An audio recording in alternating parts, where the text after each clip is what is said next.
वाह बाजियो, क्या बात है, क्या बात है।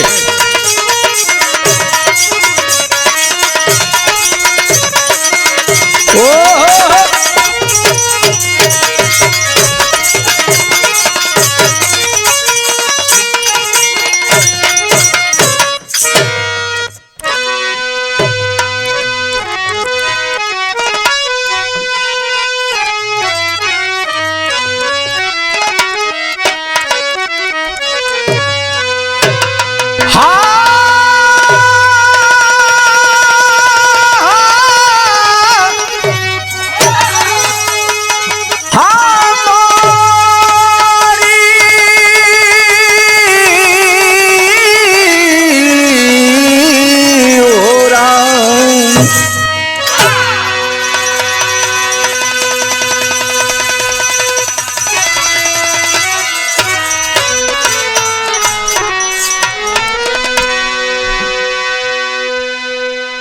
अच्छा बाबूजी, हम भोजपुरी लोकगीत बिरहा गायक राम सूरत अपने पूरा बिरहा टीम के ओर से सभी श्रोता बंधुओं को नमस्कार, प्रणाम, आदाब, जोहार।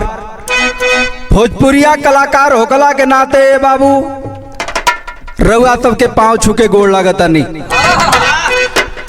जय माँ अमरा भगवती रिकॉर्डिंग स्टूडियो से बड़े भाई छोटू रसिया के देख रेख में आप लोगों के बीच में एक बिरहा छोड़ने जा रहा हूँ, बहुत आशा और उम्मीद के साथ कि आप लोगों का प्यार दुलार आशीर्वाद मिलेगा। निरीक्षक के रूप में हमारे कवि जी श्यामराज यादव मौजूद हैं और उनके चरणों में भी हार्दिक अभिनंदन वंदन करते हुए ये बिरहा का शुरुआत बा। गाने का शीर्षक बताया गया बाबू दहेज की आग। 4 लाइन भूमिका के अंदर भाव मिला, कैसे मास्टर?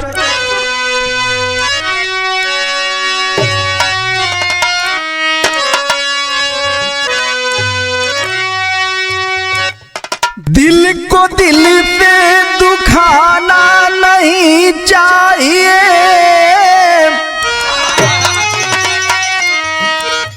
पर हैवानों से दुनिया ये परेशान है।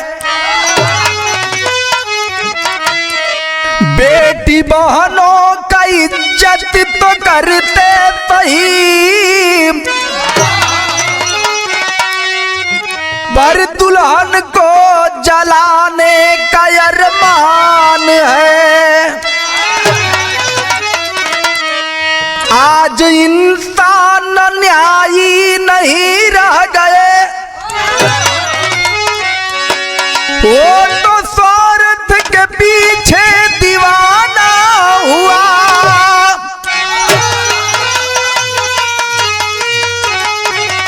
बेइज्जती चलन ब्याह समझौता देवता ये बाना हुआ।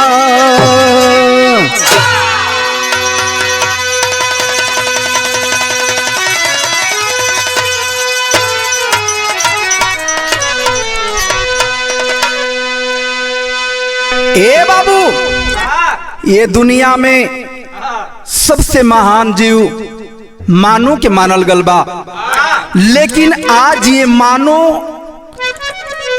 दहेज के लालच में आए के दानो बन गई। कैसे बनल बाबू? एक लाइन गजल लगल मास्टर साहब।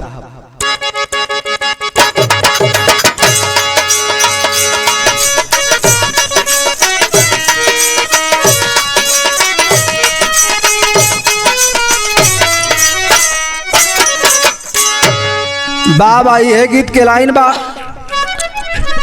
पंजाब के बोतल में, हरे पंजाब के बोतल में कश्मीर का पानी है।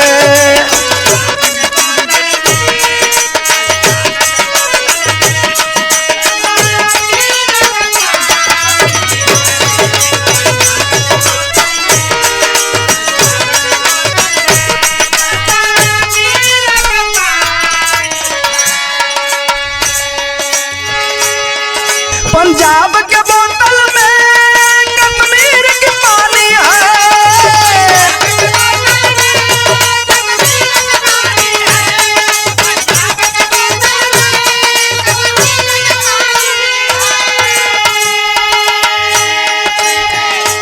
कश्मीर की पानी है।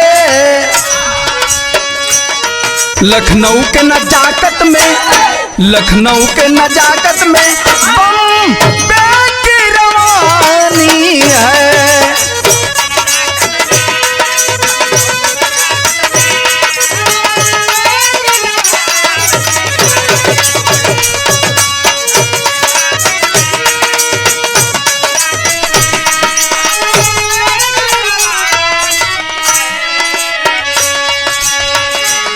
गीत गीत है ए बाबू, बिरहा के अंदर बड़ा सुंदर भाव लगल, तनी गौर करिहन।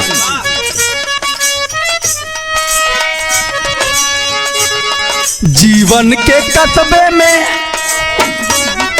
जीवन के कस्बे में धर्मों की गलानी है।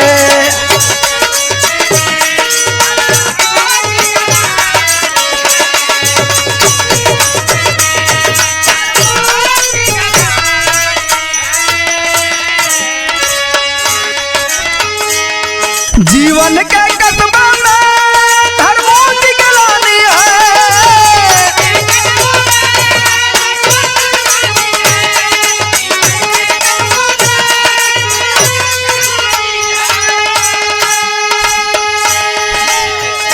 धर्मों की गलानी है। बिन ब्याह कहीं रहना, बिन ब्याह कहीं रहना उल्फत में जवानी है।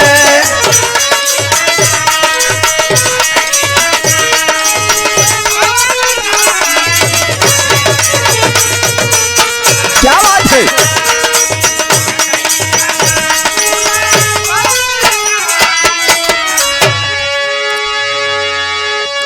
जीवन के कस्बे में धर्मों की गलानी है।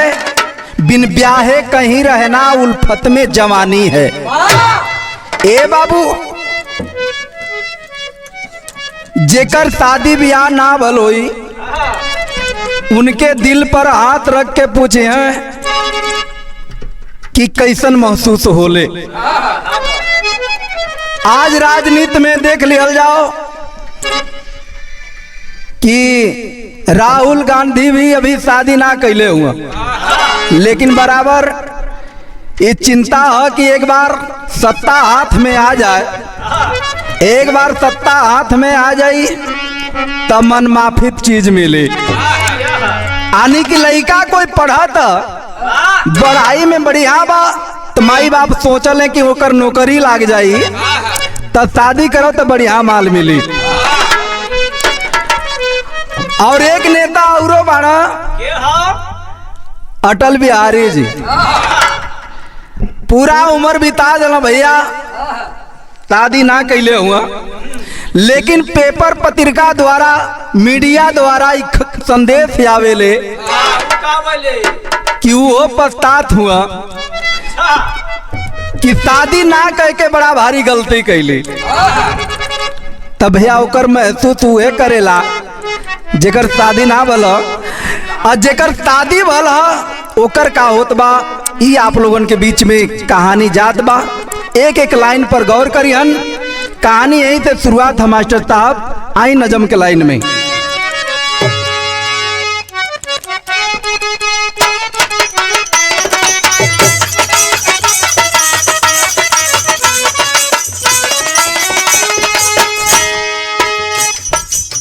गम दहेज का कहर जहर को घोल रहा, गम दहेज का कहर जहर को घोल रहा, रोजाना अखबारों का खबर नजर खोल रहा।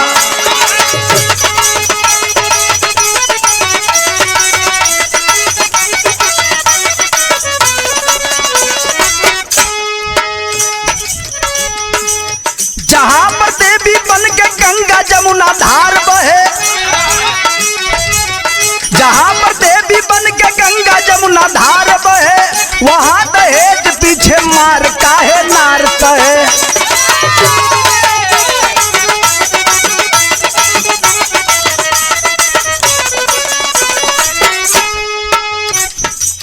वाराणसी चोलापुर थाना की कहानी है।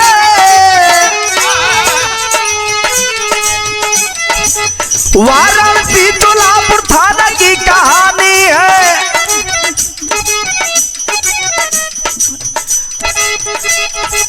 लश्करपुर गांव आंख भरा पानी है।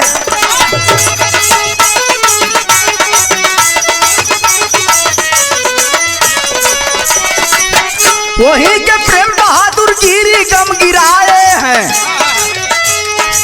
वहीं के प्रेम बहादुर गिरी गम गिराए हैं। बेटा जीत बहादुर की शादी रचाए हैं।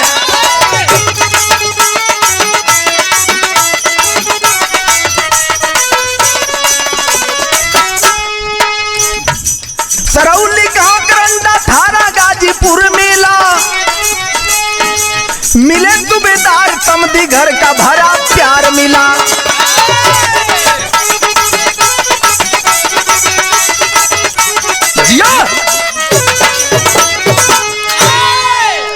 ए बाबू कहानी कैसन बा कहवा के बा एक एक लाइन पर गौर करिहन। सरौली गांव गाजीपुर जिले के अंदर सरौली गांव पड़ेला। और वही सरौली गांव के रहे वाला सूबेदार गिरी जी। सूबेदार गिरी का लड़की सयान हो गल, शादी करे के योग हो गल। बाबू घर में अपने विचार होखे लगल कि लड़कियां शादी करे के योग हो गल। अब शादी कह देवे के चाही। ए भैया सूबेदार गिरी जी अपन लड़की बदे घर और बर खोजे लगलन। आ घर और बर खोजत हुआ तो कहीं घर मिलत बा तो बर नहीं, और बर मिलत बा तो घर नहीं। लगा के शादी परेशान हो गई है भैया। शादी ना लगल, बड़ा चिंतित हुआ। और वही गौवा का रहे वाला एक ठे उनकर मित्र हुआ। आपन बात रखला तो बतौला कि शादी ना लगल, एक जगह हमके लड़का मालूम है, चला देख लिहल जाओ। कहला कहाँ भैया? कहला वाराणसी में।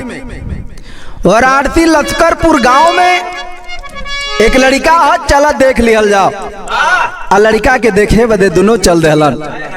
और चल देहलन सोचत हुआ सूबेदार जी की काशी में लड़की के शादी हो जाई तब बड़ा अच्छा हुई। काशी के लोग देवभूमि कहेलन। बतावल जाले कि मानो का एक पैर भी वहां पर जाले, एक पैर भी पर जाले तो उनकर मुक्ति बन जाला।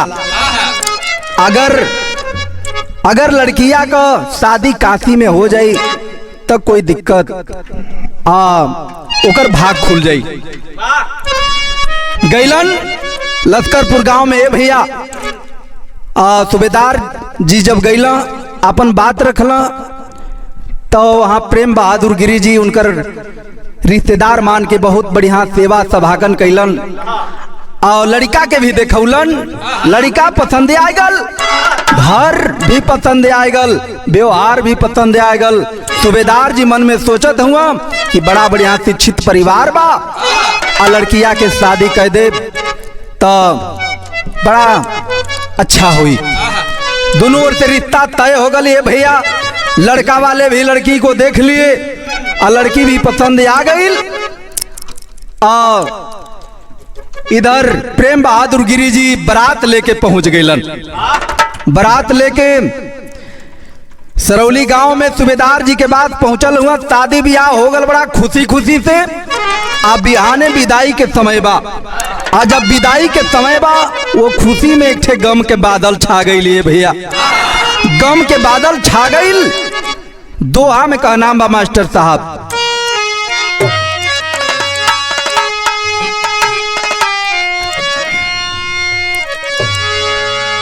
टीवी रंगीन सोने का सिकरी, शादी बाद में मांग भइल।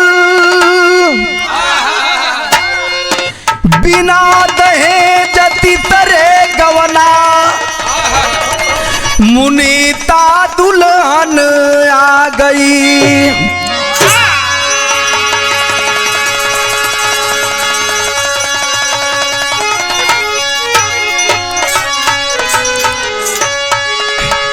ए भैया शादी हो गल, विदाई के समय दुल्हा देखलस। आ जब दुल्हा देखलस कि हमके कुछ ना मिलत हो, ओ समय गुस्सा में आ गईलन। गुस्सा में आके एक बात कहलन कि अभी तो हम जात ही, लेकिन गौने में आई तो हमें रंगीन टीवी और सोने का सिकरी चाहिए। आए है 2 साल बीत गई, तीसरे साल गौना भइल, लेकिन ये हर बात होखत है कि आखिरकार दहेज के कोनो बात ना रहल, और घर में कुछ बचल ना। का दिया लोग गांव घर हित ना समझावत हुए, सुबेदार भैया चिंता मत करा, लड़कियां अपने घरे जाते, अपने घरे जाते, जब रंगीन टीवी सोने के सिकरी लही तबे जइहा लिया वो। लड़की आ गई अपना घरे, ससुराल में आ गई। उस समय भैल का भैया एक लाइन गीत लग गई।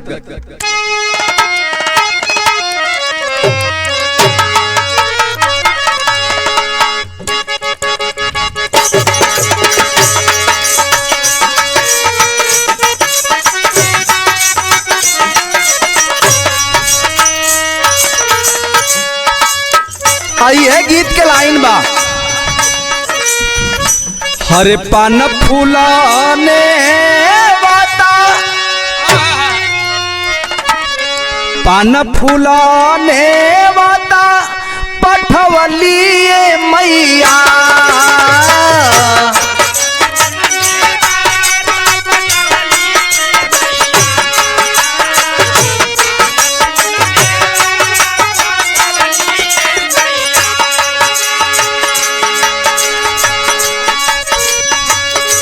पान फूलाने वाता पठवली मैया। माई हो, माई हो, यज घरे तोरा के बुलौली मैया।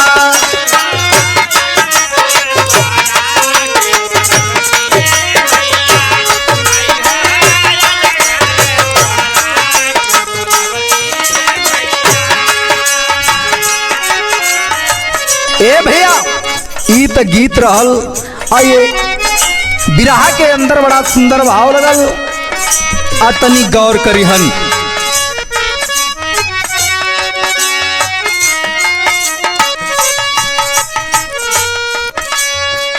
मुहवा फूलवली तातन नदिया जेठानी,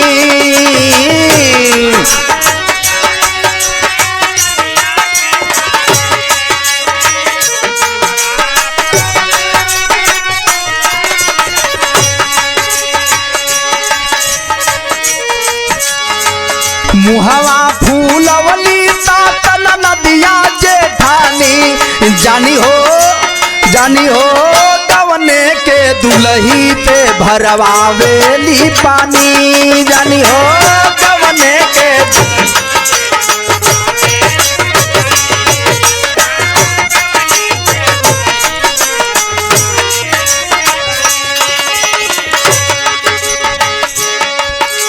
ए बाबू गौने के दुल्ही से जाते जाते उसे काम करवावे लगल। अंतरा में कहना बा मास्टर साहब, आई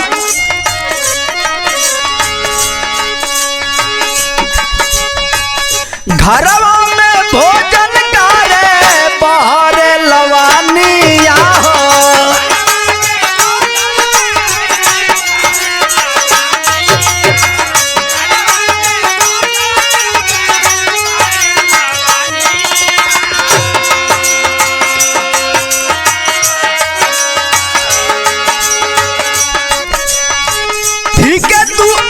सारी तू बहरिया करे जब के खिचनिया हो।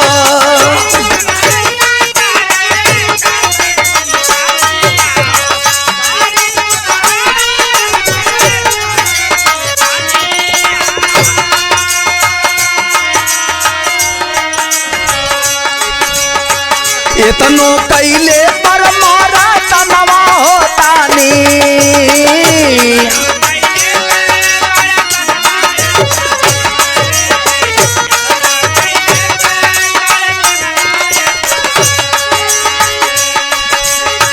ये तनो कैले पर मारा तनवा तानी जानी हो कवने के दुलही से भरवावेली पानी।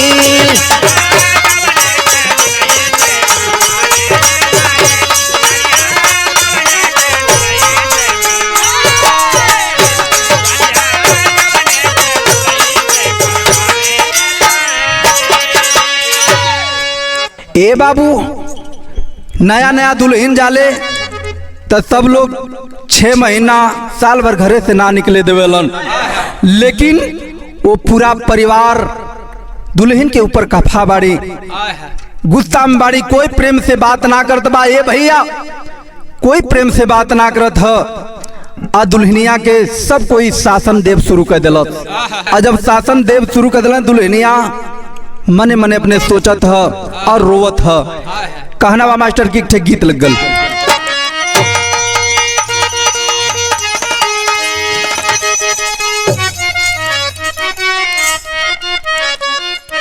बाबा यह गीत के लाइन है कि हर सास मारो तनावम ताना नदिया मारो तनावा हो तनावा आई हो मारेला हरे तनावा आई हो मारेला तो हमारे भौजी के बहनिया हो तनावा आई हो मारेला।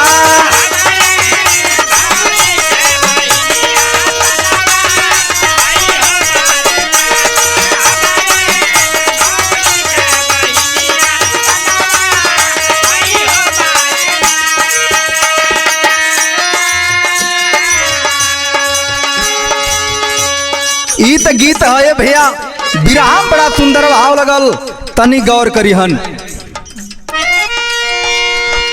कि हर सास मारो तनावम और जेठानियो मारो तनावा हो तनावा ननदी मारेला तनावा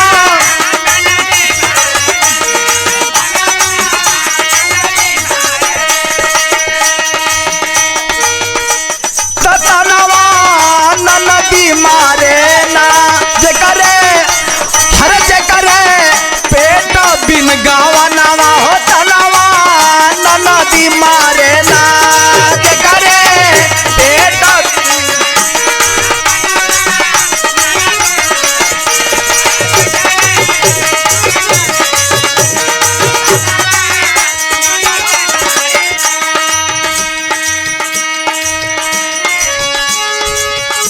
कल सास तना मारत है वो ठीक है, और जेठनिया तना मारत है वो सहले थी, लेकिन हई ननदिया के देखा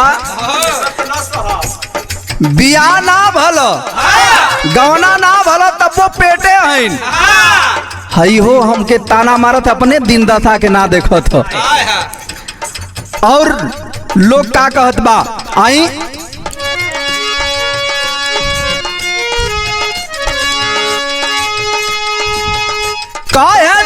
तुर बाप तोला नीचा दूजकारिया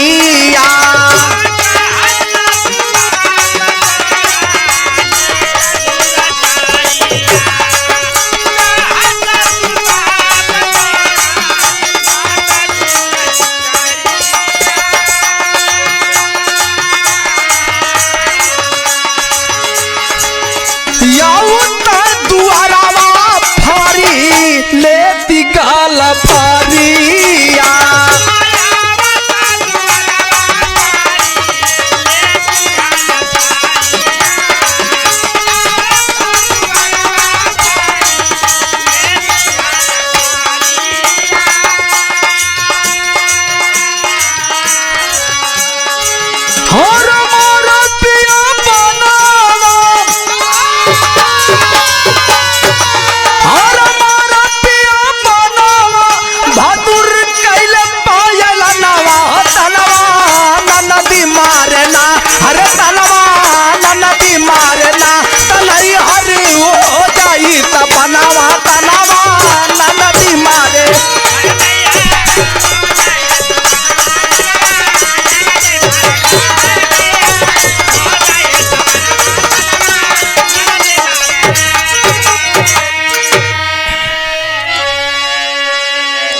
कहते कि ससुर के का नाम बा कि तोहार बाप हमसे धोखा से शादी कर लेला, एक बार हमारे दुआरे पर आ जैतन तो उनकर गलफर फाड़ देती। और यार भसुर कहते हुआ कि आता इनके जान से मार दे आता छोड़ दे, तो दूसर शादी हुई। और सबकर बात सुन के पति हमेशा अपना दुल्हन पर खपा बड़ा। ए भैया दुल्हन देखलत कि हमरे साथ तो अब यहाँ हमार कोई साथ दे वाला ना हो। औरत के लिए पति ही भगवान हो खेलन। और हमार अपन बात हम अपना पति से जरूर कहब। अपने अंदर हिम्मत जुटावे लगल। ए बाबू कहलत कि अपना बात अपने पति से जरूर कहब और शायद हमार बात के समझे के कोशिश करी है। ए बाबू दुल्हन हिम्मत जुटा के अपना पति के इंतजार करे लगल, मौका खोजे लगल कि कब मौका मिलत कि अपना पति से कुछ बात कर लेती। फैल का विदेशी आम भाव लिखल गल मास्टर।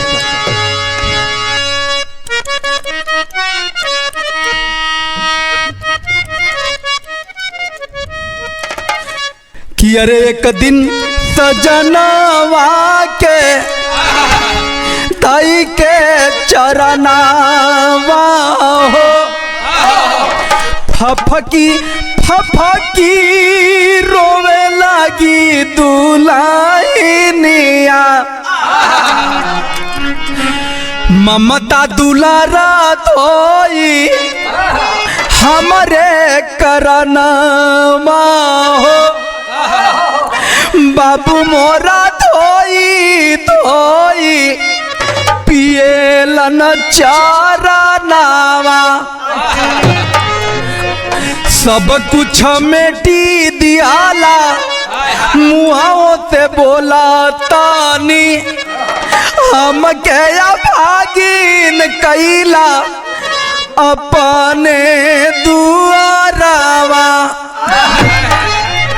जौने लोकाचारी खातिर हरे अली ससुरावा में, लहकती लवारिया में हरे जलता से जरिया। गलत कि सैया हमरे खातिर हमार बाप ये चरनिया के धो धो के पियला। ए बाबू धो धो के पियला, लेकिन हमके अभागिन बनौले हुआ अपने घरे आन के।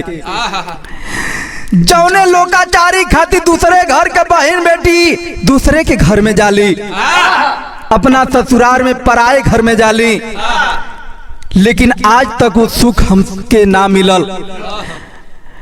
हम अभी तक ना जानली कि पति का प्यार का होला,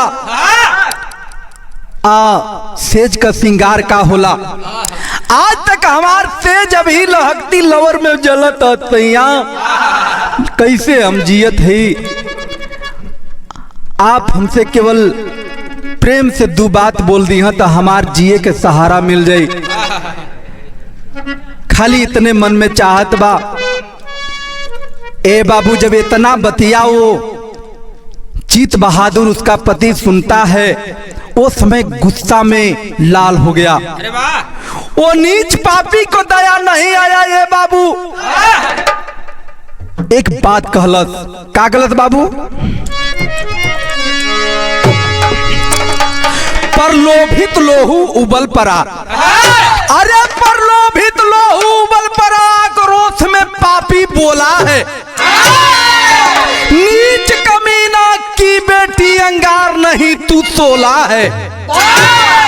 तेरी जैसी पुतने को, अरे तेरी जैसी पुतने को कदम तले नचाऊंगा, तब तेरा बाप दहेज लेकर झंख मार के आएगा।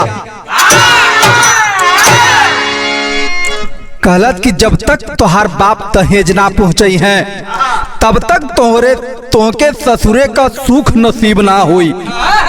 इतना बतिया जब दुल्हनिया सुने ले बाबू, इतना बतिया जब सुनल चरनिया के फिर से पकड़ ले बाबू, दोनों हाथे चरण पकड़ के एक बात कहलत, गीत लग गल मास्टर साहब।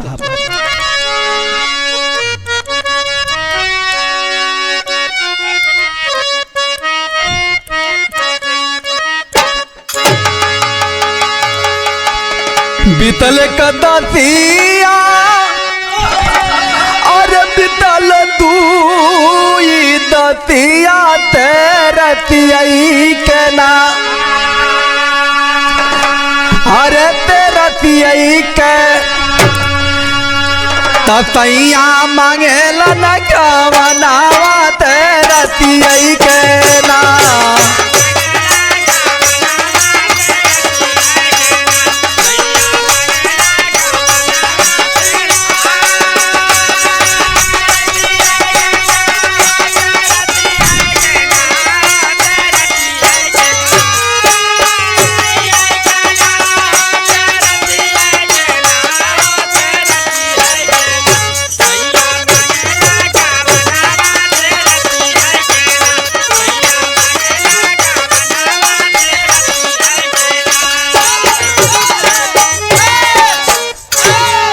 लेकिन विराम भाव लगल।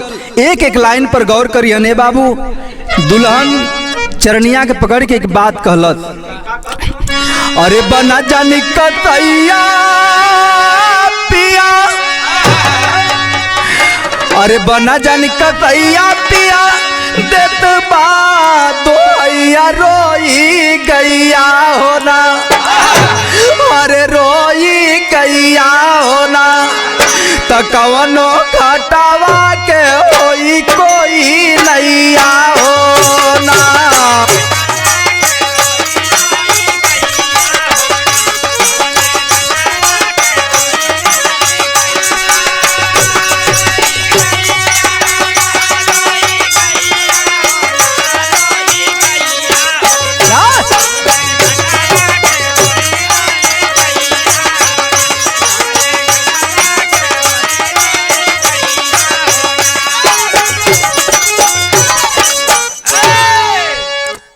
कहे बाबू मोर गरीब, अरे बाबू मोर गरीब कहाँ पई है रुपैया, अरे बाबू मोर गरीब कहाँ पई है रुपैया, हम ही के धना जाना चाहे दुनू गैया।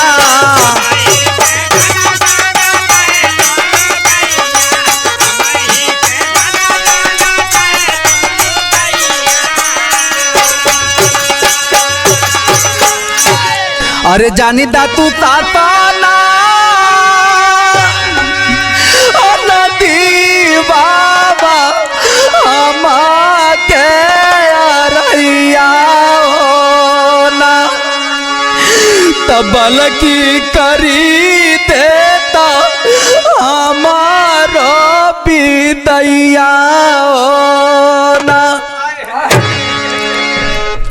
ए बाबू कलत के सैया दूसरा से शासन मत दिवाई, बल्कि हमार विदाई कर दी, नैहर में जाके हम दहेज के रुपया दिवाई, हमार विदाई कर दी।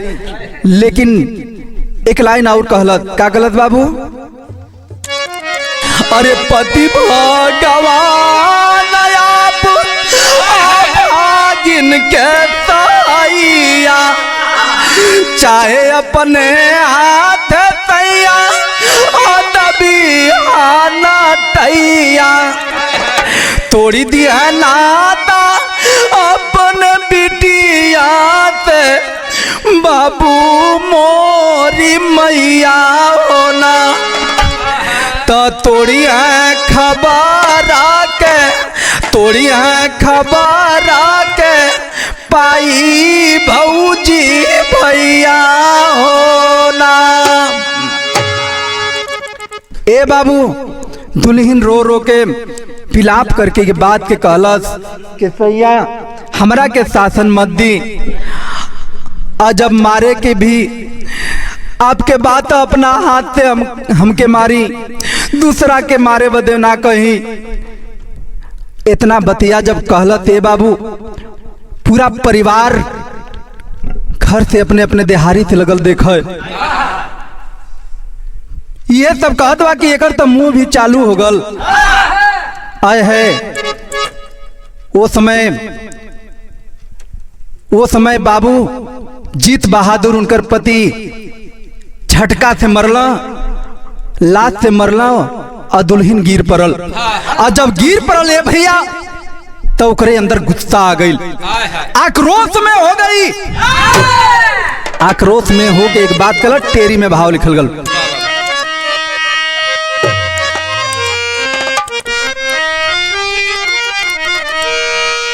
कि अरे वतनवा जब गुलामी में रहल, अरे वतनवा जब गुलामी में रहल, समर में वीर गति के पौली तब जाननवा या जाननवा या जाननवा।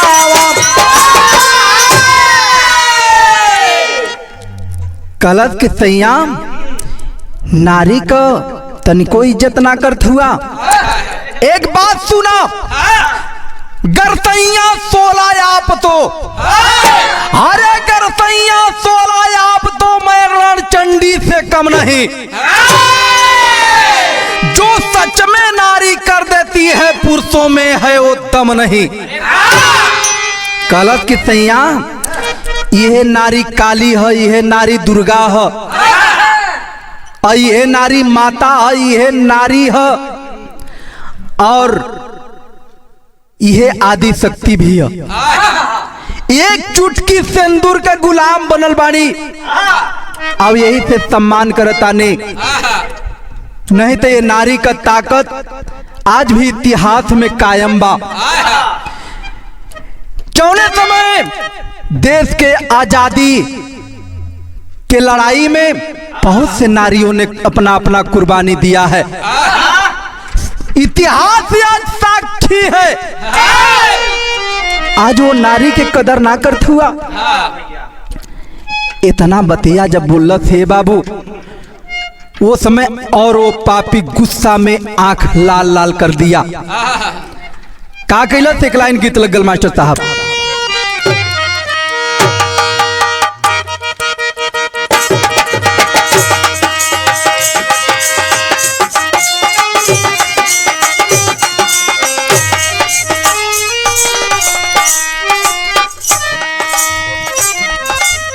ये गीत के लाइन बा, अरे पिकिया माँ चिरी चिरी गड़िया बनावाली हो, मुसवाला दनिया कैले जाले हो।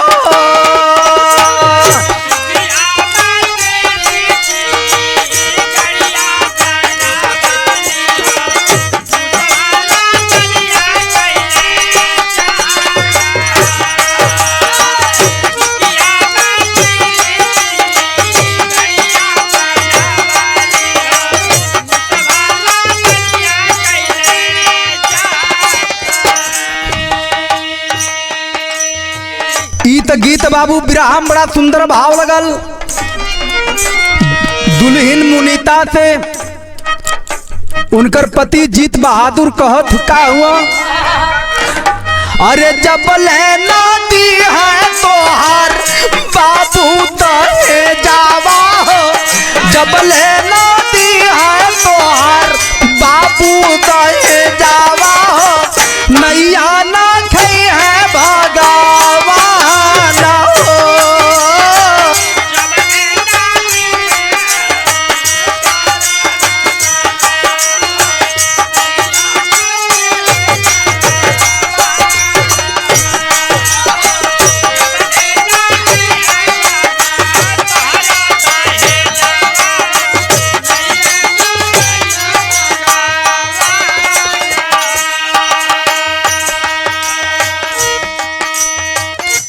अरे जब लेना दी है तोहार बाबू तहे जावा हो, नैया ना खई है भगवान हो।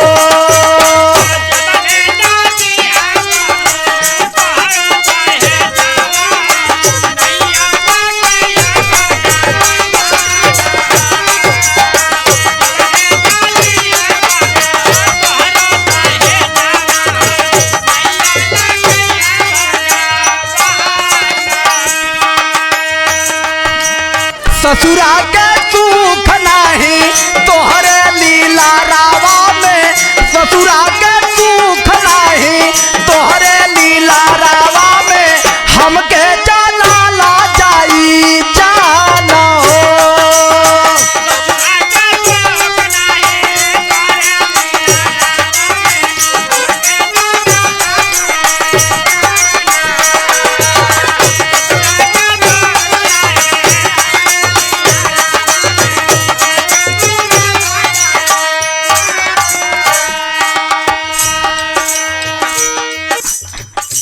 ए बाबू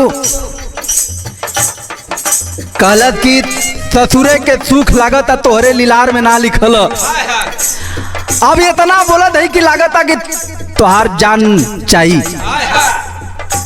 लेकिन कहना बा मास्टर अंतरा में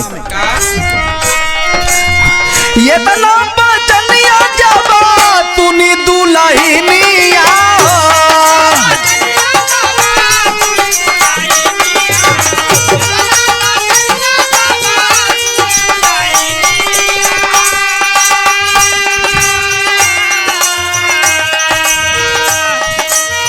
हथवा के जोरी खोली मधुरी जुबानिया हो।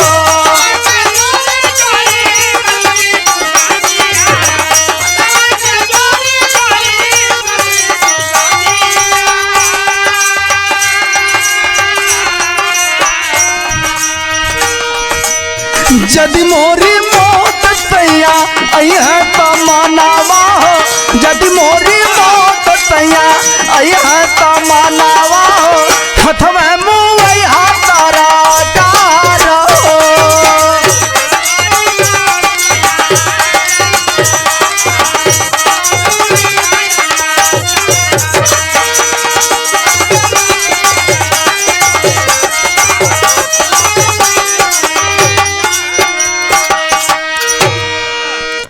एक बात आऊ कहलत, का कहलत बाबू? अरे अंतिम दरिया मुक्ति मोरा हो जाई है हो, अंतिम दरिया मुक्ति मोरी हो जाई है हो, अंतिम ले लिया नमस्कार हो।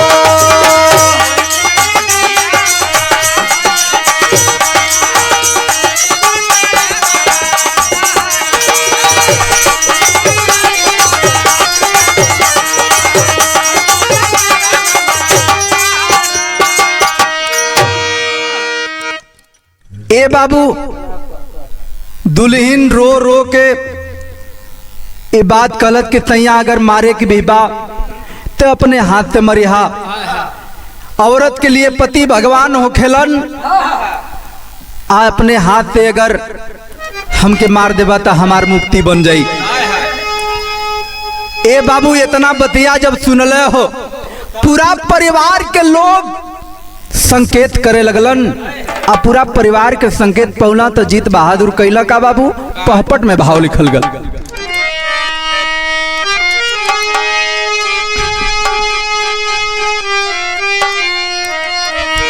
हरे तुन के पापी हो जाले कसैया गैया रोवेली, हरे सुन के पापी हो जाले कसैया गैया रोवेली, अरे चले न चारा आवे ना उपैया गैया रोवेली।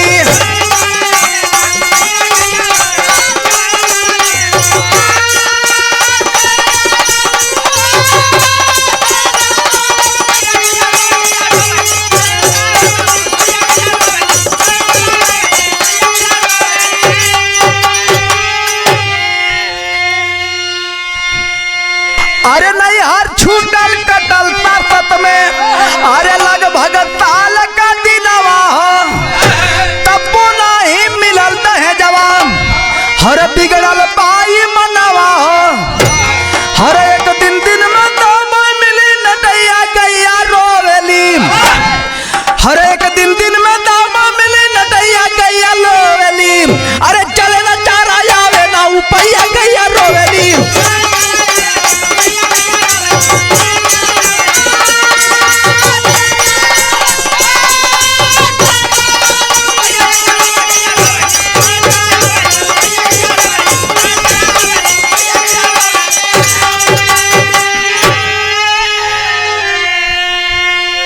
ए बाबू पूरा परिवार के संकेत भइल, वो पापी मारे लगलत, आ जब मारे लगलत दुल्हन लाचार अकेल का करे बाबू?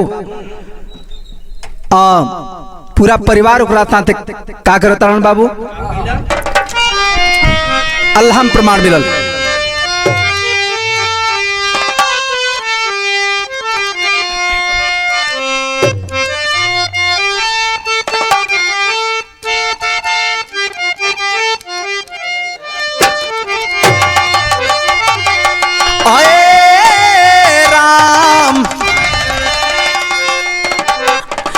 अरे पनिया के पीना जैसे अरे तड़पेले मछरिया बाबू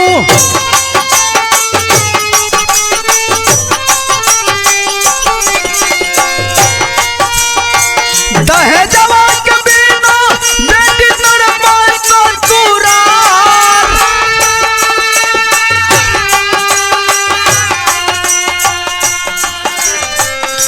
नटई दबाई पापी ले ले परनवा पंतो बंद कर कोठरी में कैले बाती चार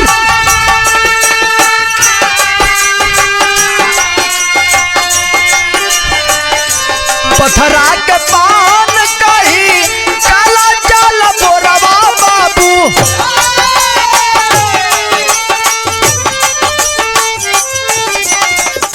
गौआ में जाके कहे हो गईले फरार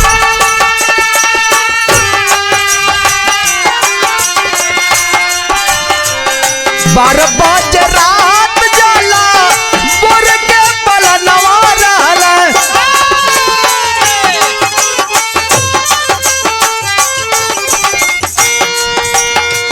खुलने के मारी कौन बैठल चुपा मार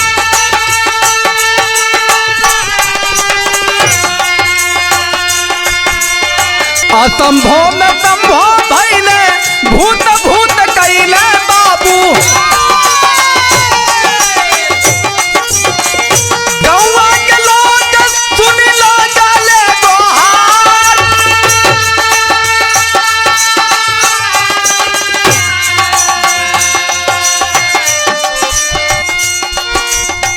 दिन में फरार राती भूत होई गईले बाबू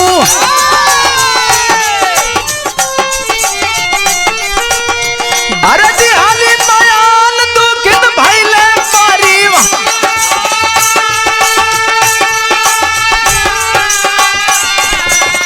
लजित परिवार कैसे मुहावा दिखाई बाबू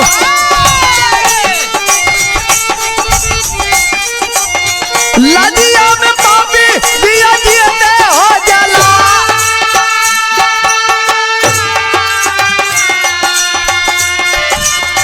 गौआ के लोग खबर नैहर में पठौला भैया वेद प्रकाश विद्या भूतड़ भइले ताई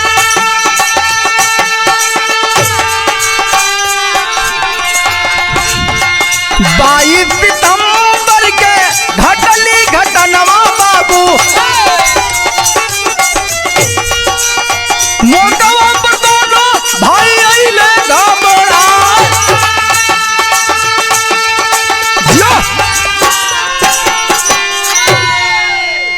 ए बाबू वो पापी कैलन का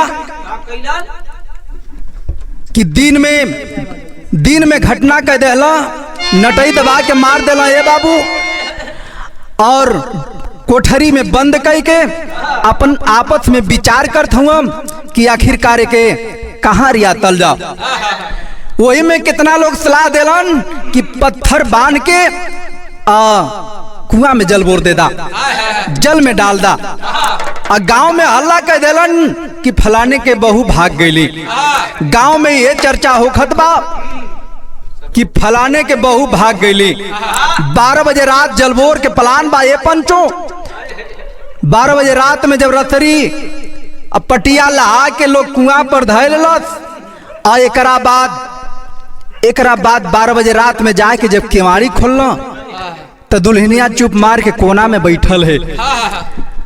जब दुल्हनिया के देखले लोग भूत भूत करके हल्ला करे लगला तुरंत केवाड़ी बंद हो गई। माई आपस में हल्ला मचौला ये हल्ला के सुन के गांव के लोग कूद गए पूछे लगा का भल भैया कहला कि दिन में फरार रहल आ रात में भूत बन के बा। ए बाबू काफी लोग टोला मोहल्ला के लोग जुट गए।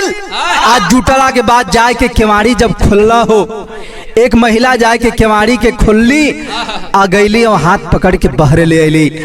आ जब बहरे ले अली दुल्हनिया पूरा अपन कहानी बता दिलक। गांव वालन के बीच में अपन कहानी बतौले है ये भैया। वो समय गांव के लोग पूरा परिवार के समझावत हुए कि भैया ऐसा ना कहल जाला, हर कोई के बेटी बहन दूसरा के घर में जाला, अगर ऐसा लोग करी तो कैसे कोई पर भरोसा करी। इतना समझाई के लोग अपने अपने घरे जात हुआ। तब तक वो पापी केहू के बात समझ में ना आइल। साफ एक ही चीज दिमाग में गुजत बा कि पापी हमहन का पूरा मामला उघार के दिलस। सारा भेद के गांव वाला जान गईल, अब एक जिंदा ना छोड़े के ह।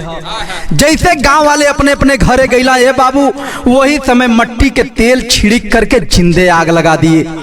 और जब जिंदे आग लगौला गांव के लोगन का जुटत ले आधा लाश जर गईल। गांव वाला आधा लाश बचा लेहलन, लेकिन तब तक सुबह हो गल। और सुबह हो गल ए भैया, वो समय गांव वाले संदेश ओकरा नैहर में बैठा देहला। आ जब नैहर में बैठौला तो उनकर दुल्हन के भाई वेद प्रकाश विद्याभूषण मुँह के घटना स्थल पर आयल बाड़ो। आ जब घटना स्थल पर अइला वो समय के नतीजा का निकलल बाबू, बिरहा में खड़ी लगल मास्टर साहब।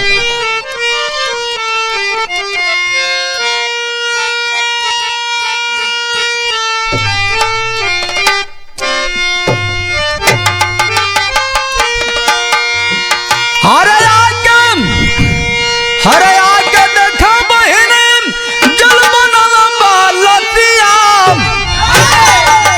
तो छतिया फाट अखिया बदरी बहावे अतिया।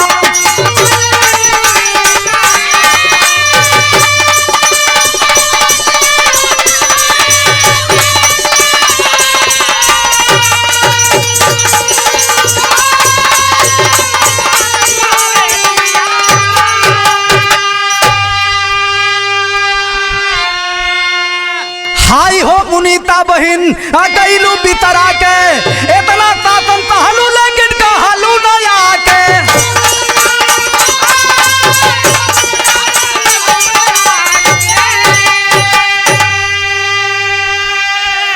हरे जियता में ना धरवल उपबियन का नदिया, तो छतिया फाटे अखिया बदरी बहावे अति।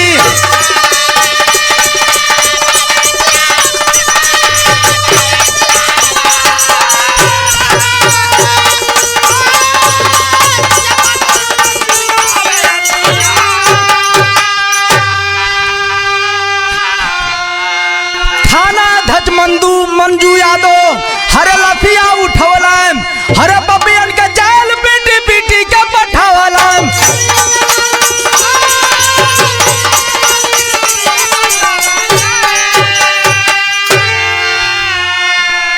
हरे बुरा कर्म का बुरा नतीजा जल गला मथिया, तो छतिया फाट अखिया बदरी बहावे अति।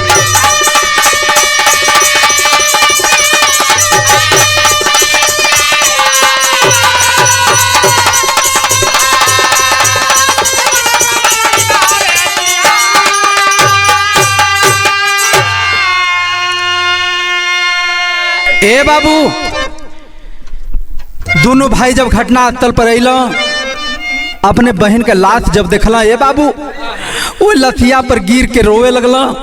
कहला हाय हो मुनीता बहन, अपने जियते में पपियन का नस ना धरौलू ह, कभी ना आके बतौलू कि हमके नहीं है ससुराल में इतना दिक्कत है, इतना परेशानी है, और ये दुनिया के छोड़ के चल गईलू। घटना स्थल पर ये पंचो बड़े बड़े अधिकारी भी आ गए और गांव वालन के बयान भी मिलल। प्रशासन विभाग का थाना अध्यक्ष मंजू यादव लाश को उठाए और वो पापिन का पूरा परिवार के पीट पीट के जेल के अंदर डाल देहला। यही से कहल गल का हरा बुरा कर्म का बुरा नतीजा जल गला मथिया, तो छतिया फाटा अखिया बदरी बहा।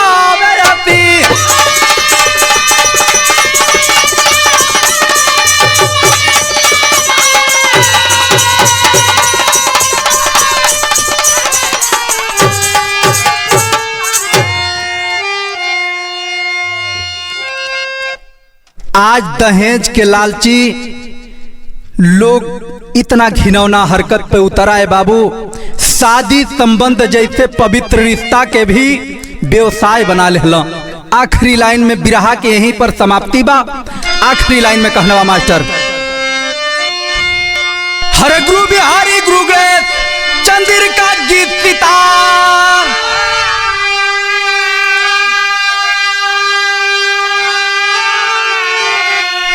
हर कथन करता कवि श्याम नारायण गीत चित के धारा।